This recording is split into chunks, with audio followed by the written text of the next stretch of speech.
Au siège de l'ADENA à Namarel ce matin, une séance d'animation. Les femmes productrices de la laiterie du village se sont donné rendez-vous sous cette tente, transformée en salle de cours pour l'occasion.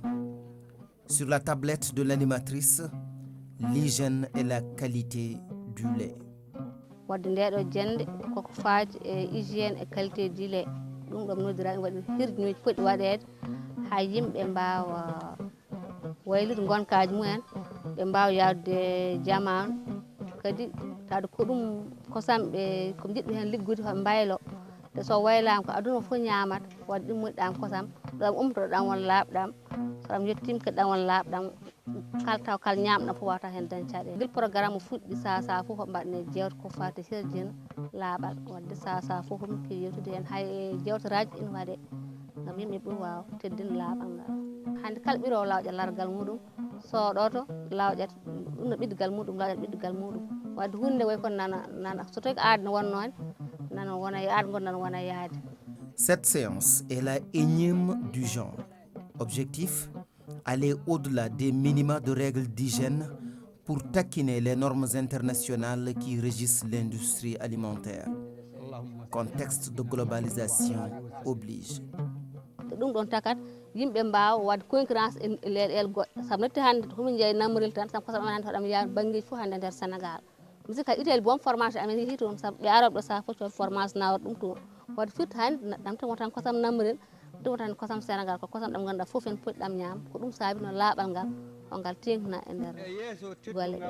En effet, le lait constitue ici l'assurance maladie pour l'éleveur, l'assurance vie pour le bétail et donne à la femme du berger toute sa place dans la gestion au quotidien du ménage. D'où l'importance accordée aux produits et pour la collecte, Mariam Ba sur ces images nous invite à son étable, histoire de nous prouver qu'elle maîtrise les bonnes pratiques.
kosam ɗam wawa arde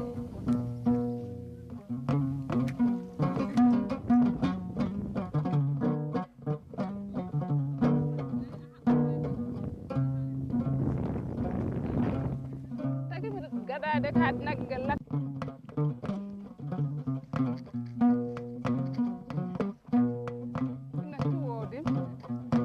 bari bile beede eede danejo tongo fongo ma yeldi booli jaboji gulle gawoji genale koli makam joola tambotode cakade tonotoɗe kirneje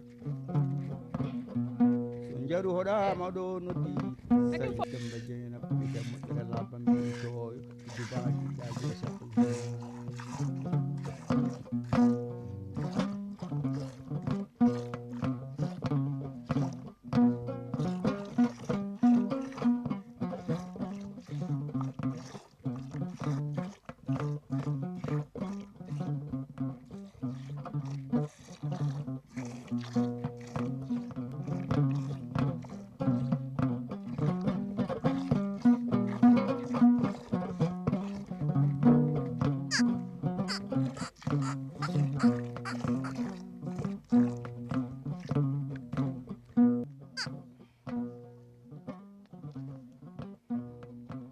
nagge en tettan ɓirta hen en wotundu kadi naggolo ha daña hunde kadi oɗo waktu nayi ɗi kewani kosam ba ɗum ndungo suwa naati.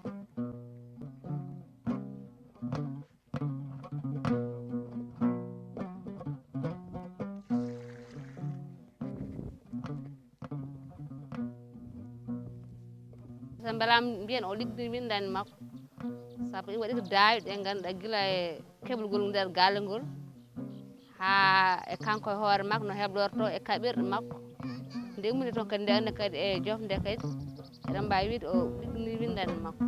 Le lait ainsi collecté est livré à la laiterie. Ici, le produit passe par différents procédés pour être transformé et conditionné. So min dawi joni suba 8 heures joni aydi ko sa yettimo min jogi cuurel toon ɓorta tekke ma etta tekke usine ɗe ɓornɗa toɗɗa juuɗe ma ndiyam e sabunde ordre javel ha laaɓa bagage o kadi lawƴama haba laaɓa gulna ɗum e ndiyam gulɗam min jogui ko wiyete ko température ɗum min ƴewirata gulekki e ɓurtirgol fof ɗum min ƴewirata neɗɗo fof so addi kosam min ɓeta tawi ko litar min mbimaka litar tawi ko ɗiɗi min mbimaka ɗiɗi min mbaɗa e carnet ha lewru wona mayde ko subaka fof noon min mbaɗata température o noon ɓooyi ɓooyi fof min mbaɗata hen min ƴeewat tolni siki yeeya woni 90 degré min jippina ɗum min nawa ɗum suudu ɓuɓtinirɗo to min mbaɗa e ndiyam ɓuuɓɗa min gona e wadde hen sumbuji ha ɓuuɓ suudu ɓuuɓti ha haljiti ha 45 noon min jippina min mbaɗa hen ferment so min mbaɗi hen ferment noon min kippa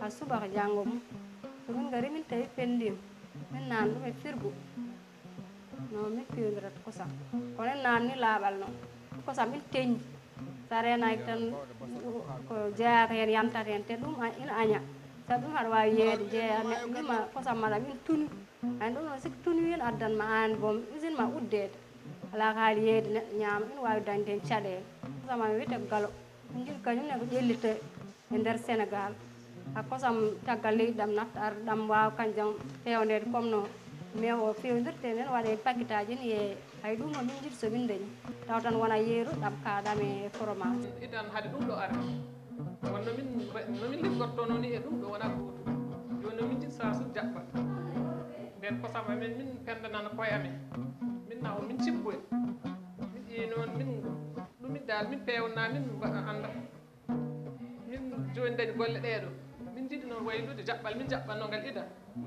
min gara e jaɓɓal kesal garngal juude saabu so ndungu ari joni goto fof ɗo yeeyete ɗo heewani goto fof addat kosam mum hande gadda kosam ma sippe jangga gadda wa sippede nawta kosam ma taw wona yarnoy nayyi ma ala ɗum ɗum moƴƴa joni noon min caasi jaɓɓal gonga saabu joni gadda kosam ma jeeya gadda ɗo isine jeeya fewde ha feewa yeeye lewru ma yi keɓa kalis ma so heeɓi kalis ma ko heɗitɗa hen ñamɗa fof heddita jogui ɗum ɗo ma moftiya ayi hande ɗum ɗo ayi hande ko rewɓe ndenti koɗo so ala peema so lewru ma itta hen nawa piiya omin dañi hen cek omin dañi hen booluji kala miɗɗe kamɓe ko debban hutoro omin dañi hen min pewno kosam min pewno fromage min pewno kosam kaɗam e kosam ɓirɗam fromage e nebam sirme kosam yiitanama peeje ha heewi kosam nattiru feede joni usine aji ne keewi yimɓe jeeyi kosam mumen nawata usine aji ne pewde taw ɗuggol kosam kam natti hande waɗe fromage waɗe foof yeeya taw bonta. Les revenus tirés de la vente du lait permettent aux femmes de mener des activités génératrices de revenus. Ici, nous sommes à ce qu'il convient d'appeler le marché du village. Partout, elles sont visibles, notamment dans le petit commerce. Mais c'est surtout la tontine qui constitue le baromètre pour mesurer le développement transformationnel des femmes de Namarel.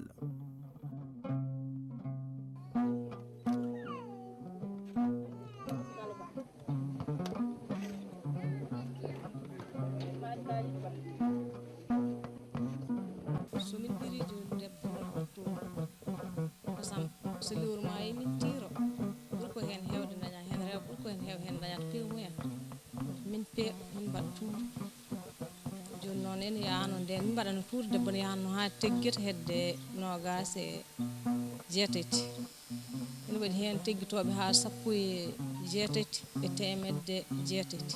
min mbaɗi ɗum no jooɗi mbaadi joni noon kono ɓuuri ko hen hewde ɓe jahata ko isintoɓe tira so lewru maayi so nawi kosam ma tiraɗa toon henne gadda piya henenne somin pii hamin paari so sa teggiti ene waɗi komin goto debbo fof ne ƴetta ujunnaji ɗiɗi min mofta ɗum e compte uji amen komin ƴetta ɗum komin jencina ha heewa ha daña hen daña jiiya debbo daña hen ujunnaji 3 fawɗi e ɗum ɗo he e tuur he jenjude he ha won ujunnaji 3 waɗi rewɓe dañaɓe ha won ujunnaji 6 min cottoy ɗum bagage e cuuɗi wayi cekke en ha e matalaji en ha e foof e cuuɗari ha cuuɗari fof won rewɓe ha soodaɓe en cuuɗari min jii ɗum ɗo.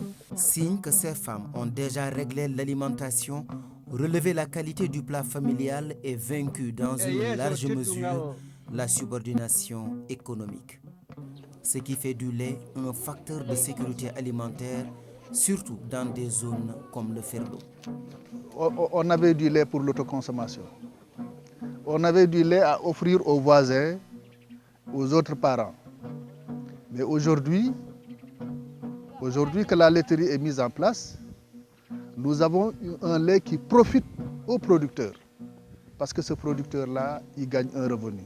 Et le producteur n'est rien d'autre que la femme, pasteur, qui assure la traite, qui assure la transformation, qui assure la mise en marché. Mais aujourd'hui, avec cette forme d'organisation, nous avons une femme qui assure la traite et qui approvisionne la laiterie. Celle-ci prend le relais pour une bonne transformation qui met sur le marché. Donc cette femme qui jadis avait des difficultés de gagner des revenus à travers le lait, parce qu'il faut dire aussi que le placement et l'investissement dans des opérations comme celle de la Tabaski, entre autres, contribuent grandement à la résilience des populations. Et c'est ce que Awa Gallo avance en nous présentant les usages de l'argent redistribué par la tontine. Ha jamo komin ƴetta kalis banque so min ƴetti joni kalis o sa teggiti aɗa wawi hen yoɓoyde sa yobdi ñamani ma heddi kadi mbaɗoya to kalis o komin ƴetti koye banque komin homo heewi nafoore amen komin ƴetta min cooda jawdi komin ƴetta min cooda matériel cuuɗi amen komin cooda région ngaji amen hitande ngakkirni haɗa wawi ƴettu kalis banque cooda jamde aɗa jamna jawdi ma ha daɗa kosam ina addan amen minen nafoore ɓiɗɗo debbo pullo andi ɗum saabu minen min gandano lebbi min gandi lebbi yoɓede lewru koye kosam koye usine amen min dañi tan an debbo joɓeɗa hen lewru mas mayi joɓeɗa mbaɗa hen tourma mbaɗa hen hajuji galle sohlaji ma fof taw gorko tinani debbo tinani to batte gunam rewɓe kam letri o ina battiti hen saabu ɗo e nder rokku amen oɗo adarano ko yeeyde kosam ɓerɗam kono guilletiri o ayde guildel rewɓe botti yeeyde kosam mumen kala neɗɗo dañi hen fof ma yeeye kosam muɗum so yi ha lewru maayi o heeɓa kalis makko o hutoro e haajuji makko wadde komo waɗi hen batte mawɗe kam saabu hay hikka nde yeyi nde hikka ha caɗele ɗe mbayɗi rewɓe tin tigui rigui probléme letiri o saabu kono won ngal mboɓe dani noon hoɓe mbaɗi gueɗe peeje mumen hay woni tontinaji mumen fof ɗum fof way ko usti boom hay tontinaji ɗi wadde kono hunde ganduɗa hande en jogui nafoore mawde e nder rewɓe. Sécurité alimentaire, résilience, c'est là quelques-uns des objectifs visés dans ce partenariat CISV ADENA Fondation de France. Mais ce n'est pas que ça. Quand on parle de transformation pendant une période bien précise, surtout par rapport à la logique de souveraineté alimentaire, on se pose la question de savoir, oui, nous pouvons produire, nous pouvons transformer plus pour le conserver, mais il va falloir également le conserver pour les périodes de soudure. Par rapport à la résilience, donc, nous n'avons pas encore achevé notre système d'appui qui pourrait leur permettre d'être vraiment résilients par rapport à cela. La résilience parce que nous avons pensé travailler dans le cadre de la sécurité alimentaire en essayant de mettre l'accent sur les déperditions au niveau du lait qui pourraient être utilisées pendant les périodes de soudure. Et donc, ce n'est que la transformation du lait. Éviter de verser le lait nous oblige à trouver des solutions de transformation de ce lait. Et cela nous pousse naturellement à imaginer une diversification des produits laitiers qui pourraient être utilisés en période de soudure. Et voilà pourquoi, avec ce programme appuyé par la Fondation de France, nous avons pensé déjà trouver d'abord une stratégie de renforcement des capacités dans le cadre de la diversification, notamment avec la fabrication du fromage, la fabrication de l'huile de beurre et également la certification du lait cru pasteurisé et qui pourrait permettre également une distribution de ce lait par rapport un peu à des problèmes de sécurité alimentaire réels sur place. Le lait est un des premiers facteurs de richesse de l'exploitation familiale pastorale. Parce que de tous les produits ou sous-produits de l'élevage, il n'y a que le lait que l'on peut exploiter sur la vache, sur la chèvre, sur le mouton, tout en gardant l'animal intact. Chaque fois qu'on a besoin de lait ou chaque fois qu'on a besoin de valoriser cet animal-là, on a la possibilité de la valoriser. Mais quand vous avez de la viande de la vache, c'est qu'elle est abattue. Donc elle va perdre après sa valeur. La porte d'entrée de cette intervention est l'exploitation familiale. L'exploitation familiale reste l'unité de base. Chaque éleveur évolue à l'intérieur d'un village, d'une famille. Et qui connaît le village des éleveurs, sait que les éleveurs se répartissent dans la zone suivant l'appartenance ethnique, mais également suivant une forme d'exploitation qui favorise le regroupement familial. Et les hameaux, c'est en fait des familles de départ qui de plus en plus se disloquent, mais en gardant le noyau familial comme étant l'unité de base. Vous regardez bien la constitution du troupeau, il y a des animaux qui appartiennent aux parents, d'autres à la fille ou aux oncles qu'on regroupe autour d'un certain espace.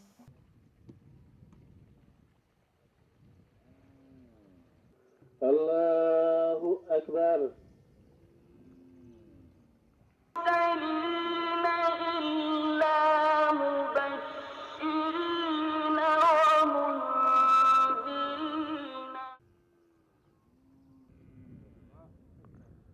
Allahu Akbar. Dans les faubourgs de Namarel, une prière peu ordinaire. Les hommes du village, les sages en tête de pont sont venus se prosterner devant Dieu afin que le Tout-Puissant ouvre les vannes du ciel. En effet, nous sommes fin juillet et les pluies ne sont pas toujours au rendez-vous. Séance donc pour des pluies provoquées afin de juguler le déficit pluviométrique et ses conséquences sur l'élevage et ses soufflières. En réalité, beaucoup s'accordent à dire que quand il y a suffisamment d'eau, naturellement il y a suffisamment de pâturage et naturellement il y a suffisamment de lait. Mais il n'y a pas que ça. Il y a un paramètre important qui doit être tenu en compte, c'est le paramètre nombre, mais aussi le paramètre reproduction. Juste pour dire que ce n'est pas simplement la pluviométrie avec son eau qui fait le lait, ni la végétation dans son ensemble qui fait le lait, mais il y a une combinaison de plusieurs paramètres pour faire du lait. Cet aspect des aléas climatiques, aléas qui se déclinent maintenant comme changement climatique, constitue entre autres un facteur bloquant de développement de la filière laitière. C'est des facteurs climatiques qui sont en tout cas les facteurs les plus bloquants. Deuxièmement, c'est l'enclavement de la zone, qui est aussi un facteur essentiel. Troisièmement, c'est le déficit d'équipement. Ailleurs, vous allez dans les zones agricoles, on vous construit des magasins de stockage et de conservation des produits agricoles. Pourquoi pas ici des centres de collecte et de conservation du lait? Pourquoi pas des abattoirs pour la viande? Nous avons l'habitude de dire au Sénégal que si vous interviewez les éleveurs, ils vous diront toujours à un moment donné, nous versons le lait au au sol parce que nous ne savons pas quoi en faire. Et si vous regardez bien, cette période coïncide avec la période de saison des pluies, où il y a suffisamment de pâturage, suffisamment d'eau, donc suffisamment de production laitière, mais également caractérisée par un enclavement beaucoup plus réel de la localité. Parce qu'avec les pluies, vous avez vraiment des difficultés d'accès réel à ces zones, ce qui fait que le lait produit ne pourrait même pas être vendu ni acheminé dans les lieux, le secteur de production. Voilà un peu une raison. Hein, et donc, le fait d'avoir ce lait qu'on verse nous pousse absolument à trouver une solution par rapport à la transformation. En plus de ces aléas, s'ajoute le déficit énergétique. Le Ferlo est l'un des parents pauvres du pays en matière d'énergie. La laiterie de Namarel en souffre énormément. To batte jeygol ngol non kadi ɓuri kadi fakidde sabu so yahde hakkude ɗon kadi heewi kadi ɗo moftete ɗo ede ko ɗum hunde wadde caɗele sabu jeygol amen horima tan yaade ha 24 heures heewi ha tan ko 12 heures 14 heures de temps rek daro ɗum ɗon woni probléme amen hannde to banggue jeygol ngol. Courant solaire min jooɗi ɗo nokku ala courant comme solaire tan te solaire o kadi so yi tan ha nangue muti o wonta wadde fonctionné te yenten kadi produit mofteɗo foti ko 24 heures sur 24 fof wona e ɓuuɓol. Le Ferlo manque de tout ou presque. Un faible maillage en point d'eau, notamment les forages, constitue dans certaines poches des sources de souffrance pour les femmes. C'est le cas dans l'interland de Tessékéré, comme en témoignent ces colonnes de charrettes à la recherche du liquide précieux. Min juuli fotor min leelata so min kertem tan min jaha mais ɗum jaccilo mais tuy sappo joyi min ga min mbaalata min garta woro guetlaaɓe hen watti tampere kay sa waɗande wafde joni gona ngol jogol ɗanataki kam waɗata ñalama kam waɗa a haɗa wawi aɗa haɓde cukalel keewi tan aɗa e jahmo ñalama minen kay ko matan honde yeeye kono min dañata kosam min jeeyi kosam jarata tawi wona honde yeeye tan worɓe totti amen honde kam min dañata min jeeyi kosam jarata handa duuɓi sappo walla handa duuɓi joyyi ɗum kam ala nafoore ñamaten seeɗa hedde min totta ka min jeeyi jarata heddi ɗum baklantaka min jarata. L'un des objectifs majeurs de l'expérience de Namarel est de ravitailler les centres urbains. Mais comment y arriver si l'enclavement continue à gangréner la vie socio-économique de la zone? L'idée était de pouvoir démontrer la faisabilité d'une telle unité laitière en zone rurale et de pouvoir demander à l'État de démultiplier ce type de structure au niveau d'autres zones qui en ont certainement plus besoin.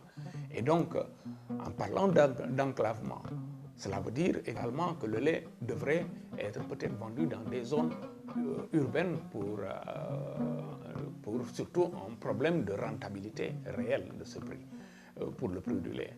Aujourd'hui, le défi que l'État devrait se donner, c'est de trouver la manière de désenclaver ces zones. Surtout que ce désenclavement, s'il s'agit de mettre en place des pistes de production ou des routes, contribuerait à lutter efficacement contre un fléau majeur qui se déroule surtout en zone rurale, à savoir les feux de brousse. Ailleurs, on parle de l'amélioration génétique qui est un facteur de promotion.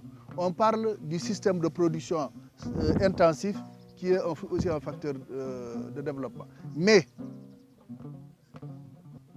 quand une personne produit son lait 1 litre, 2 litres, il n'arrive pas à le valoriser, vous voyez lui dire il faut améliorer votre volume de production, il va l'améliorer pourquoi? Dès lors qu'il n'y a pas de marché, dès lors qu'il n'y a pas de valorisation.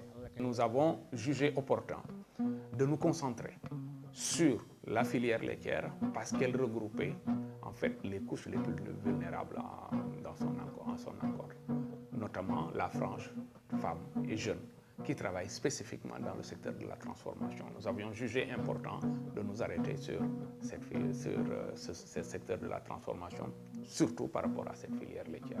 Tout compte fait, l'expérience de la laiterie de Namarel est concluante selon les parties prenantes du projet de valorisation des produits laitiers de la zone sylvo-pastorale auprès des zones urbaines du Sénégal. On est en train de mettre un lien entre la zone de production et le centre urbain. l'ADENA a essayé et a compris que c'était possible.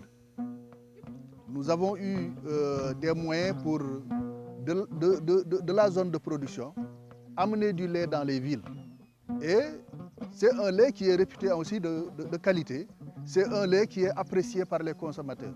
Donc, le problème, c'est qu'aujourd'hui, il y a un cadre organisationnel qu'il faudrait mettre en place pour permettre vraiment de booster notre production et aussi de la rendre accessible au niveau des centres urbains. De toute façon, l'expérience a montré que c'est très bien possible. Nous l'avons tenté, ça a réussi et il faudrait continuer à améliorer ce travail qu'on est en train de faire. L'heure est donc aux projections, avec en ligne de mire amener le Ferlo à profiter du lait de son cheptel et à jouer ainsi sa partition dans la réduction de la facture laitière du Sénégal. La demande en lait qui tourne autour de 400 millions de litres de lait. Aujourd'hui, la population bovine est autour de 3 200 000. Si vous prenez 70% en milieu pastoral de femelles dans le troupeau, vous prenez 50% ou 45% de femelles en lactation, vous estimez la quantité. Nous ne serons pas loin de ce volume, en tout cas de cette demande. Donc, il ne s'agit que de mettre des stratégies au niveau des zones de production, en termes de collecte, en termes de conservation, mais en termes aussi de valorisation.